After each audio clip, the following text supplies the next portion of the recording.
En mai 2023, des pluies torrentielles et plusieurs inondations dévastent la région italienne d'Émilie-Romagne, causant la mort de 15 personnes et l'évacuation de plus de 20 000 sinistrés. Je voulais m'enfuir. Nos sacs à dos étaient prêts.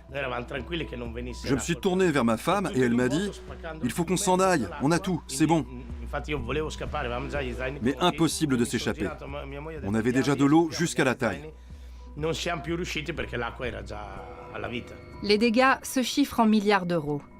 Les pompiers, la protection civile et des milliers de volontaires sont à l'œuvre sur le terrain en continu. En toute logique, on devrait bénéficier de l'intervention de l'État. Mais comme vous le voyez, ce sont les citoyens qui sont en première ligne. Si on avait attendu que l'État agisse, on aurait pu attendre longtemps. Aurait-on pu prévoir la catastrophe et l'éviter ?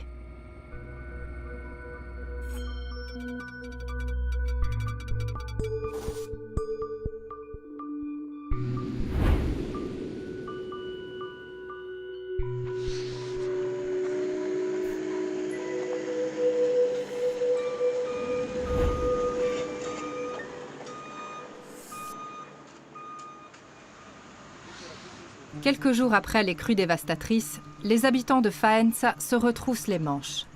Comme la quasi-totalité de leurs voisins, Marco, son fils Agostino et toute la famille ont dû évacuer leur logement devenu inhabitable. Il y a 10 jours, le fleuve était juste 2 mètres en dessous de ça, ce qui était déjà très haut. Mais il y avait un mur qui jusque-là avait tenu. Mais cette fois-ci, il s'est effondré et l'eau l'a emporté jusqu'au parc là-bas. Ah, la rue est à nouveau remplie de meubles. Encore. Cette maison a été complètement détruite. Il y a encore beaucoup de gens qui n'ont pas vidé leur maison, non?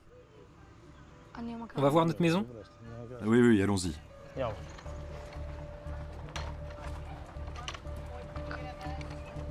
Marco est hébergé chez des amis avec son fils. Sa femme a quitté la ville avec leurs 2 autres enfants. Elle n'avait pas la force de rester.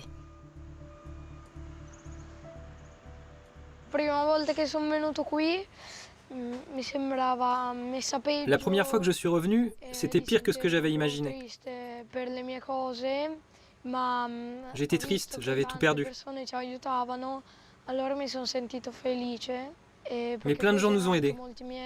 Et mes amis aussi. Ça m'a fait chaud au cœur.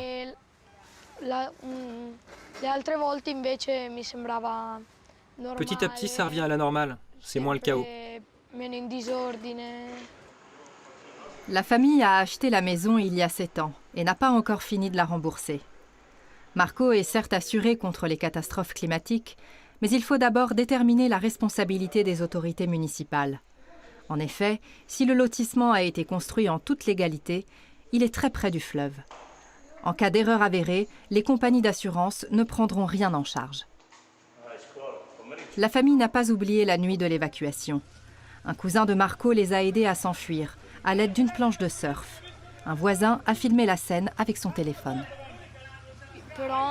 J'avais très peur parce qu'on me disait « Accroche-toi à cet arbre, attrape cette branche, sinon on va être emporté par le courant. »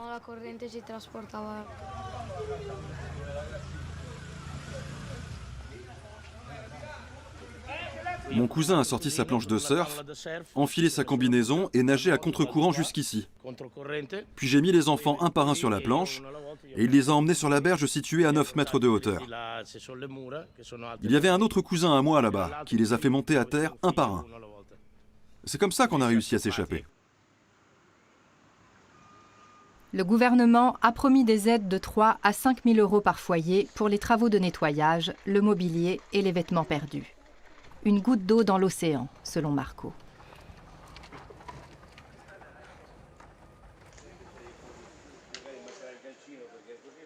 Vous avez vu la statue de la Madone? Elle a l'air intacte. Elle est tombée dans l'eau? Je ne sais pas. Ça devrait être bon signe. Derrière ce mur, il y a un couple de 92 et 96 ans.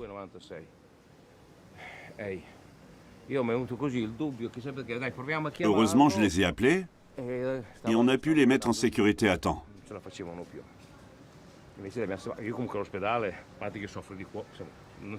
Mon sauvetage a été plus long. J'étais en hypothermie. J'étais frigorifié. Je ne pouvais plus bouger. Quand un pompier est arrivé, j'étais incapable de faire un pas. Alors ils ont dû me porter. Il n'est pas certain que les habitants puissent retourner vivre chez eux. Les crues ont endommagé près de 70 000 bâtiments de la région. Le montant du préjudice s'élève à plus de 2 milliards d'euros.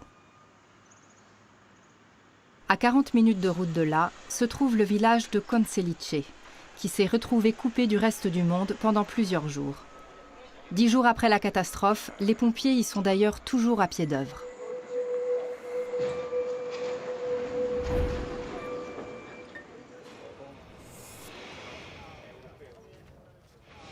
L'ingénieur Gianni Vitali est aussi pompier volontaire. Sa mission est d'évacuer l'eau qui s'accumule encore dans les environs. Il faut dévier le flux pour que l'eau s'écoule dans le canal annexe au fleuve Reno.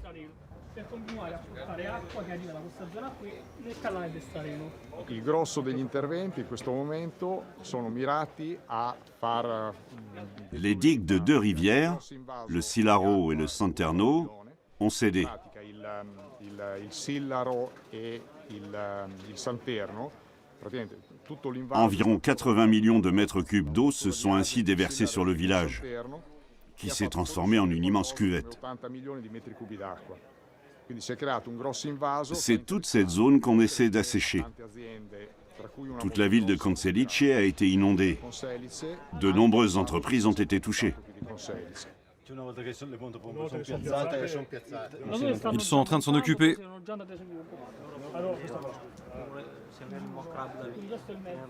Plus de 200 rues ont été fermées à la circulation.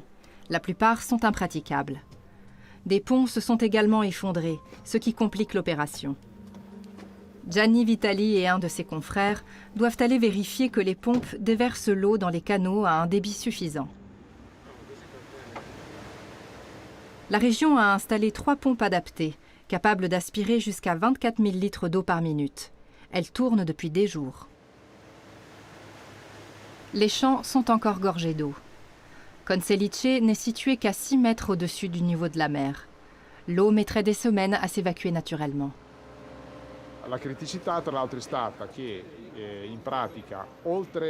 La situation est devenue critique parce que les régions de Lugo et de Bagnacavallo au sud se sont retrouvées inondées. Ensuite, l'eau s'est déversée dans plusieurs canaux en aval, en direction de la mer sur 36 km. Toute cette eau a afflué dans le fleuve Reno.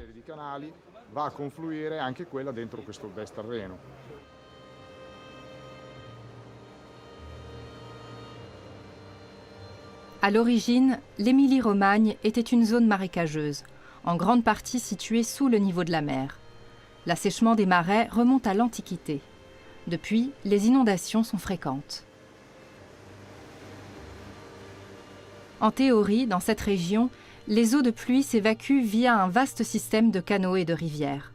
Mais en mai 2023, il s'est abattu en 20 jours l'équivalent de 6 mois de précipitations.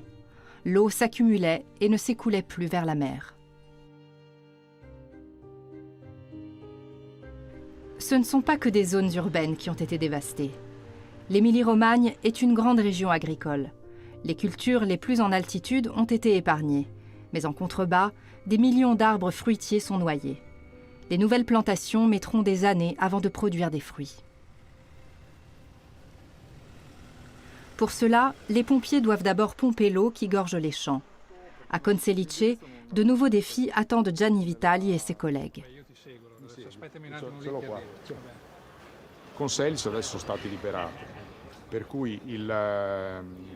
Il n'y a plus d'eau dans les rues du centre-ville.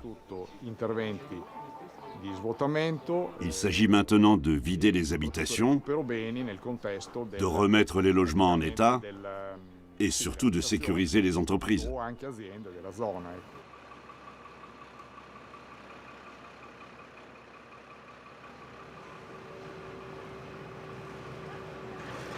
Des tonnes de meubles, d'appareils électroménagers et de vêtements hors d'usage jonchent les trottoirs. L'enlèvement de tous ces rebuts prendra des mois.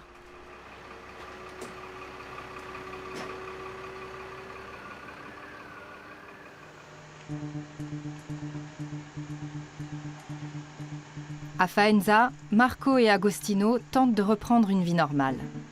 Même s'il a du pain sur la planche, le père tient à consacrer du temps à son fils.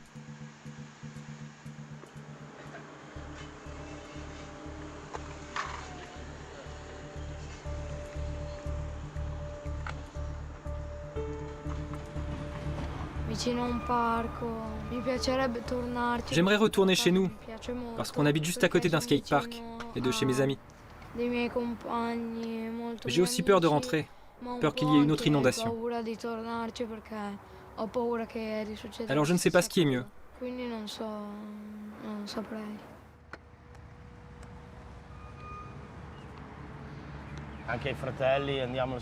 J'allais souvent au skatepark avec mes enfants.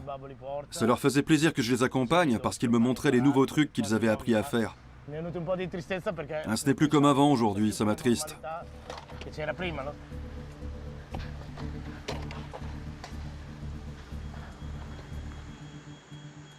Il faudra encore des mois pour faire disparaître toute cette boue asséchée.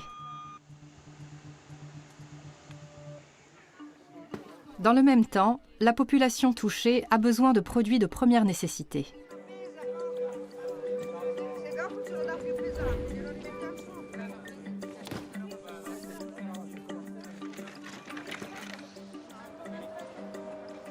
À Ravenne, 12 jours après la catastrophe, Flavia ne ménage pas ses efforts. Engagée depuis 30 ans auprès de la protection civile, elle participe à la distribution de dons en provenance de Gênes. Avec ses collègues, ils ont installé un centre logistique ici. À la protection civile, on est tous bénévoles. Ça nous demande beaucoup de temps et d'énergie, mais c'est un état d'esprit.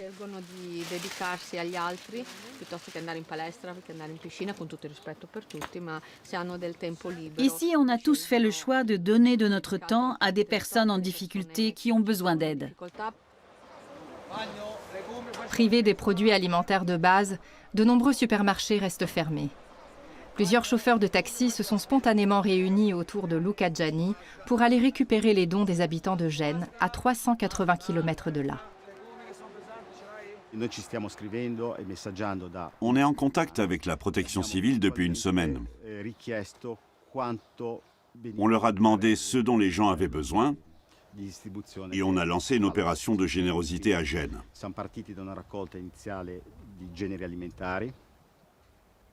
Aujourd'hui, on a rapporté du thon, de la viande en boîte, du lait en poudre, des couches pour bébés, des conserves de tomates et d'autres produits de première nécessité. Ce sont principalement sur ces initiatives privées qu'ont pu compter les sinistrés au lendemain de la catastrophe. C'est important de trouver la force de continuer. Il ne faut pas se laisser décourager. En toute logique, on devrait bénéficier de l'intervention de l'État. Mais comme vous le voyez, ce sont les citoyens qui sont en première ligne. Si on avait attendu que l'État agisse, on aurait pu attendre longtemps.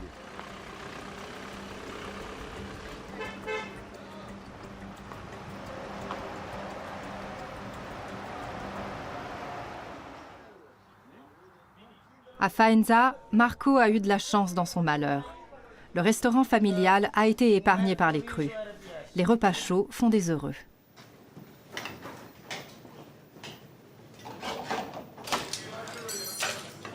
Sardines frites, assiette de frites. Table 30 et 38.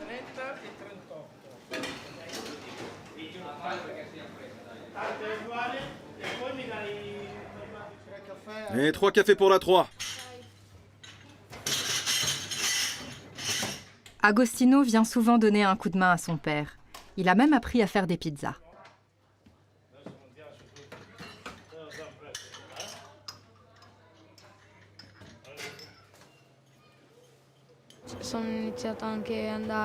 Après ça, j'ai appris à préparer le café. Ça me fait plaisir de l'aider.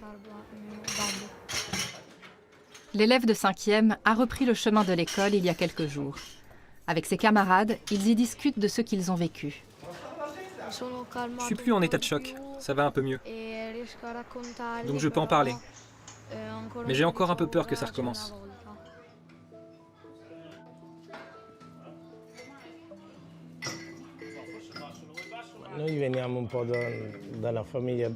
On vient d'une famille d'agriculteurs. On vit à la campagne, alors on se serre les coudes. On a l'habitude de s'entraider.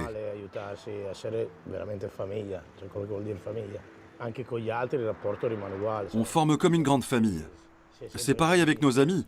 On vit les uns à côté des autres, on résout nos problèmes ensemble. L'après-midi, Marco dépose son fils chez sa grand-mère, dont la maison a été épargnée. On va à l'intérieur ?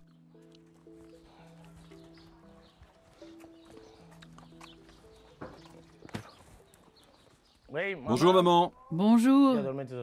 Tu vas réussir à dormir ? Viens regarder la télévision avec nous. Avec l'aide de son cousin, Marco se charge de distribuer les dons des particuliers. Cette fois-ci, ils viennent au secours d'un voisin ami. Daniele et sa famille ont perdu leur maison, leur voiture et leur boutique de fleurs. Bonjour, c'est ma fille, Mathilde.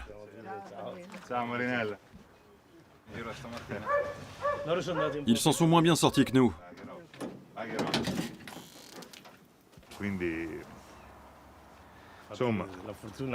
J'ai la chance d'avoir encore un travail. J'ai toujours pensé que quand on perdait sa maison, il vous restait toujours le travail, et inversement. Mais quand il ne vous reste ni l'un ni l'autre, c'est dur. Oui, c'est ce que j'ai dit à ma femme. Encore heureux qu'on puisse encore travailler un peu et gagner de l'argent.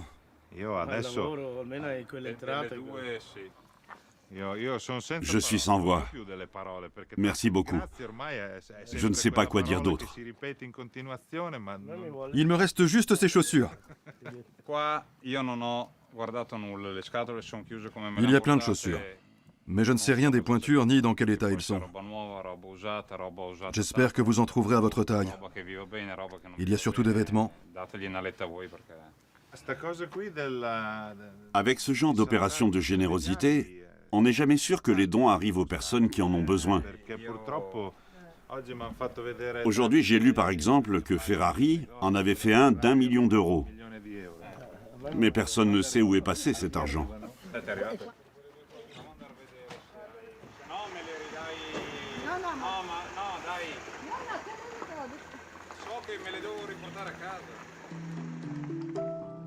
La région doit faire vite. Il faut reconstruire des digues et créer de nouveaux canaux avant les intempéries de l'automne. Le creusement d'immenses bassins de rétention d'eau qui est prévu depuis des années se fait attendre. Sans empêcher le drame, ils auraient permis de contenir les dégâts.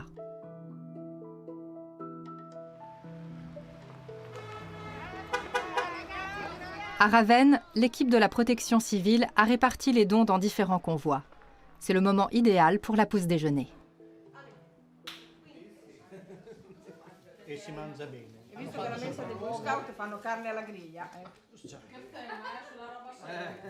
Flavia et son mari sont sur le terrain depuis le début. Leur organisation s'occupe aussi de vider les habitations des environs.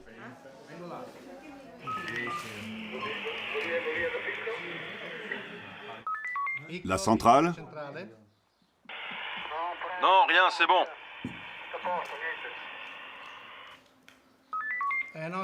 Vous avez débarrassé combien de maisons aujourd'hui?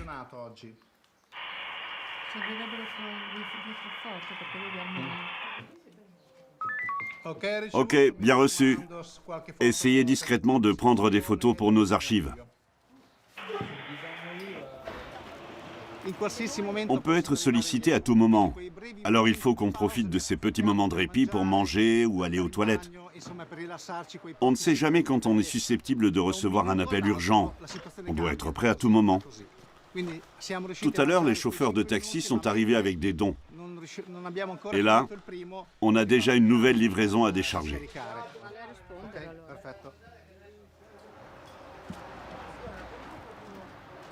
Ce couple est en détresse. Il a tout perdu et a besoin de quoi s'habiller et manger. Comme lui, la plupart des sinistrés sont encore en état de choc.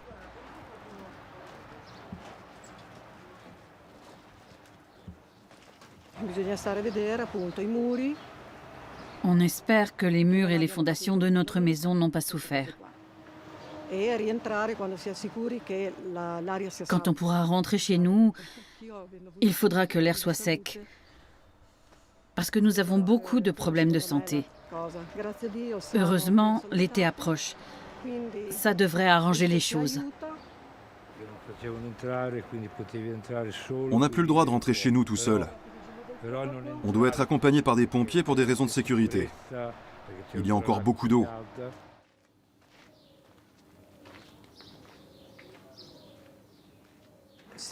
Si le stress s'accumule, j'ai peur que ça ait un effet sur ma santé, parce que mes défenses immunitaires se sont affaiblies. J'essaie de me calmer, de m'apaiser, et on essaye de sauver tout ce qu'on peut. Flavia cherche de quoi dépanner le couple.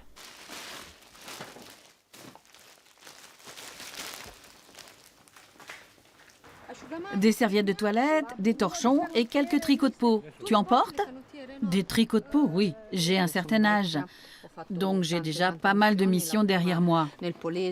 Ma première, c'était dans la région marécageuse de la Polesine, vers Venise, qui venait de subir l'une de ses plus graves inondations depuis plus de 30 ans. Mais je n'avais encore jamais vu quelque chose comme ce que nous venons de vivre. La quasi-totalité de la région a été touchée. On n'a presque rien pu sauver. Et surtout, ne vous sentez pas gênés. Tout le monde est dans la même situation que vous. Tenez bon, ne baissez pas les bras. On peut pleurer, mais il ne faut pas se laisser abattre. On va se sortir. Courage. On essaye de garder la tête froide.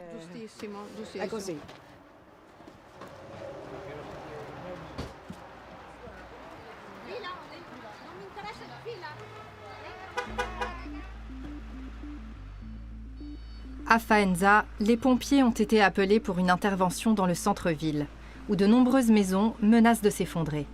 À eux de déterminer lesquelles seront évacuées.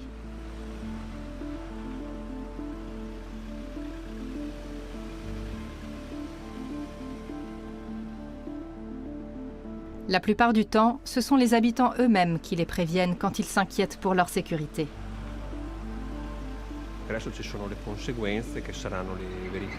Les inondations ont fragilisé de nombreuses habitations.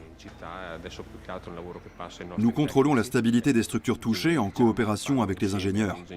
S'il y a des fissures, par exemple, ou que les fondations semblent instables, nous faisons évacuer le logement temporairement pour que les vérifications nécessaires soient faites. Selon les conclusions des ingénieurs, nous autorisons les gens ou non à rentrer chez eux. Les pompiers commencent par un examen des conduites de gaz. Ma i tubi però del gas sono in cantina, è quello che passano dalla cantina. Vabbè, comunque il gas c'è. Sì, sì.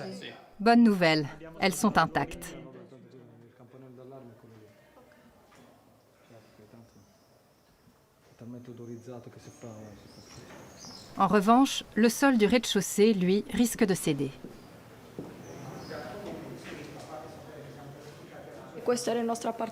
C'était notre appartement là-bas. Et on travaillait là, à côté. C'était notre atelier de céramique. On avait emménagé il y a 9 mois. On venait de tout installer. Et maintenant, on n'a plus rien. Plus de maison et plus de travail.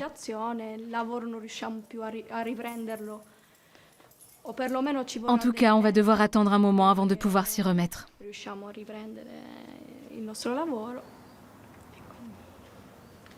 J'ai plus de chance. J'ai enseigné pendant 36 ans à l'école publique et aujourd'hui, j'ai 82 ans, donc je suis à la retraite.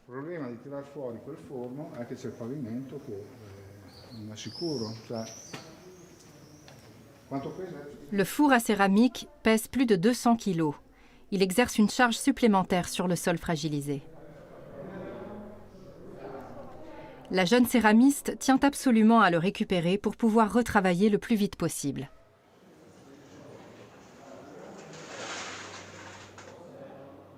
Les pompiers tentent de le sécuriser.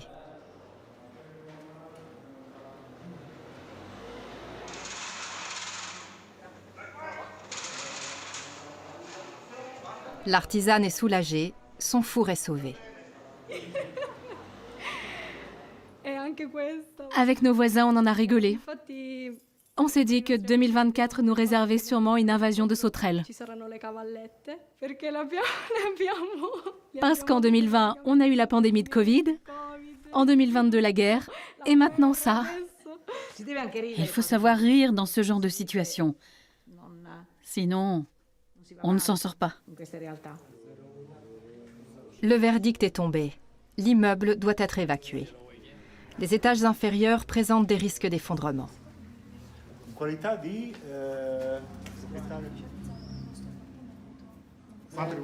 On a récupéré le four à céramique.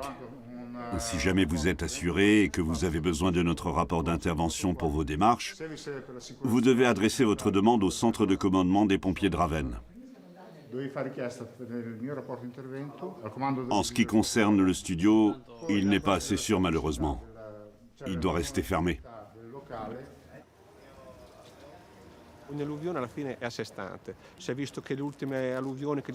Nous avons observé que les inondations survenues ces derniers temps avaient été très soudaines et dévastatrices. Quand une ville est sous l'eau, nos interventions sont plus complexes. Les risques sont décuplés parce qu'elle se transforme en une bassine géante, où tout le mobilier urbain présente un danger. Une bouche d'égout ouverte, un porte-vélo, un portail, etc.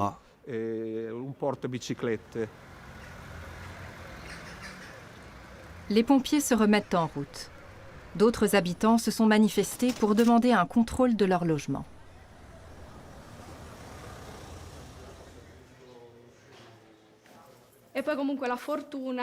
C'est une chance d'avoir eu des voisins qui nous ont immédiatement apporté de l'aide. On se serre les coudes malgré cette situation dramatique. Pour ça, j'ai beaucoup de chance.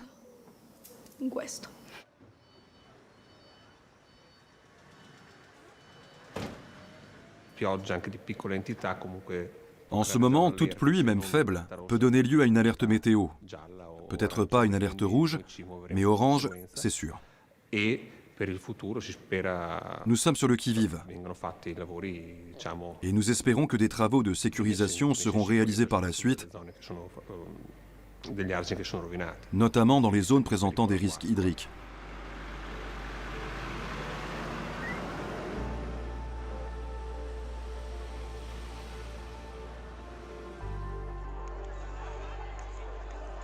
Le soir, bénévoles et sinistrés se retrouvent sur la place principale de la ville.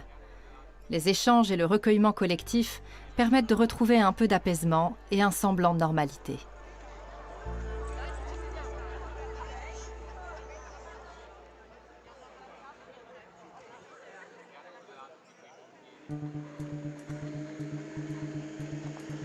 Marco a reçu une bonne nouvelle. Les pompiers ont vérifié sa maison. Elle ne présente pas de danger. Il faudra néanmoins attendre quelques années pour qu'elle soit de nouveau habitable.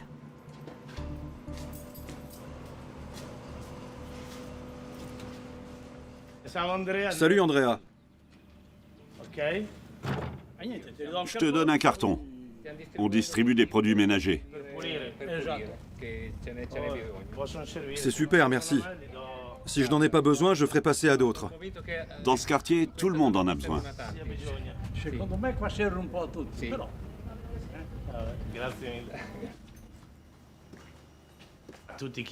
On me demande comment ça s'est passé de notre côté et si on a encore notre maison.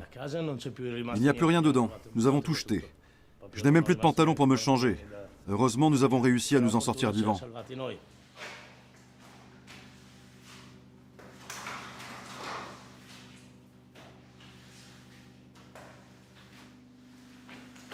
On On ignore si les compagnies d'assurance prendront en charge tous les dégâts. En tout cas, Marco ne les a pas attendus pour faire réparer son installation électrique et ses interrupteurs, en payant de sa poche. Il veut que sa famille puisse réaménager aussitôt que possible. En parallèle, le restaurateur met son savoir-faire au service des bénévoles des environs.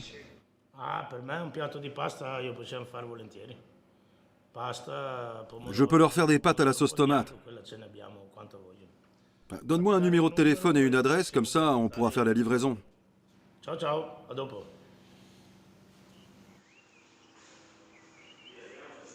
La maison de Marco a tenu le choc. Malgré les doutes qui subsistent sur la mise en place d'éventuelles mesures destinées à protéger le quartier de futures inondations, le père de famille reste optimiste.